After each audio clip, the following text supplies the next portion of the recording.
اور اپنے اسلاف کی اجتماعی روایات سے منہ موڑ لیا ہے، مسلمانوں نے اپنے وجود کو خطرے میں ڈال دیا ہے۔ اگر مسلمان قوم نے اپنے بزرگوں اور اپنے اسلاف کی روایات کو نہیں اپنایا، قرآن کریم میں تفکر نہیں کیا، تو یہ قوم مزید ذلیل و خوار ہوگی اور اس پر مزید مصیبتیں نازل ہوں گی۔ یہ اللہ کا قانون ہے۔ جو قوم اپنی حالت نہیں بدلتی، اللہ تعالیٰ اسے اس کے حال پر چھوڑ دیتے ہیں۔ سوال: روحانیت میں مراقبے کی بڑی اہمیت ہے۔ درخواست ہے کہ ہمیں مراقبے کے بارے میں بتائیں کہ ہم مراقبہ کس طرح سے کریں اور اس کے کیا فوائد ہیں۔ جواب: روحانی علوم میں پہلی کلاس مراقبہ ہے۔ مراقبہ یہ ہے کہ اپنے ذہن کو ایک نقطے پر مرکوز کرنے کے لیے کنسنٹریشن کیا جائے۔ اپنی ذات کو تلاش کرو، اپنی انا کا کھوج لگاؤ، ان عوامل کو تلاش کرو جن عوامل کی بنیاد پر آپ کی زندگی قائم ہے۔ بتائیے، آپ کھانا کیوں کھاتے ہیں؟ کھانا اس لیے کھاتے ہیں کہ بھوک لگتی ہے۔ بھوک کو کیا آپ انفارمیشن نہیں کہہ سکتے؟ آپ کو ایک ایسی اطلاع ملی کہ جسم کو کھانے کی ضرورت ہے۔ اگر آپ کو اس اطلاع کو قبول نہیں کرتے تو کمزوری ہوتی، چکر آنا شروع ہو جاتے۔ کھانا کھانے کے بعد ہم ٹھیک ہو جاتے ہیں۔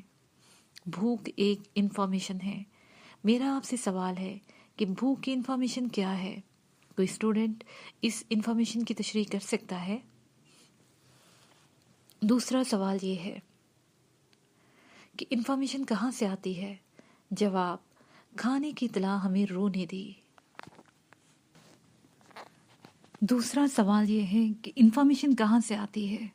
جواب: کھانے کی اطلاع ہمیں روح نے دی۔ انفارمیشن براہ راست روح سے آئی ہے۔ پانی پینے کا تقاضا کہاں سے آیا؟ روح سے۔ میرا سوال ہے کہ آپ کو پتا ہے روح کیا ہے؟ کبھی دیکھا ہے روح کو؟ کبھی روح کے بارے میں سوچ بچار کی ہے؟ کیا آپ نے یہ سوچا ہے کہ آدمی مر کیوں جاتا ہے، اور جب مر جاتا ہے تو اس کے ہاتھ، پیر، کان، آنکھ، ناک، دماغ، ٹانگیں، دل، پھیپھڑے، گردے سب موجود ہونے کے باوجود وہ بے حرکت کیوں ہو جاتے ہیں؟ دیکھیے، ہمارا مشاہدہ ہے کہ جب جسم سے روح نکل جاتی ہے تو جسمانی تقاضے ختم ہو جاتے ہیں۔ بات یہ ہے کہ ہم نے نقل کو ہی سب کچھ سمجھ لیا ہے، لیکن ہمارے اسلاف، ہمارے بزرگ، ہمارے صحابہ اکرام رضی اللہ عنہ، ہمارے بزرگ تابعین اور تبع تابعین اس بات کو جانتے تھے کہ جسم روح کا لباس ہے، جسم روح کا میڈیم ہے، روح جسم کو میڈیم بنا لیتی ہے۔ ہمارے بزرگوں کو روحانی علوم حاصل تھے، لہٰذا انہوں نے اپنا کھوج لگایا۔ اس سے بڑا بیوقوف آدمی دنیا میں کوئی نہیں جو اصل اور نقل میں فرق نہ کرے۔ روح کا سمجھنا اتنا مشکل مسئلہ نہیں ہے۔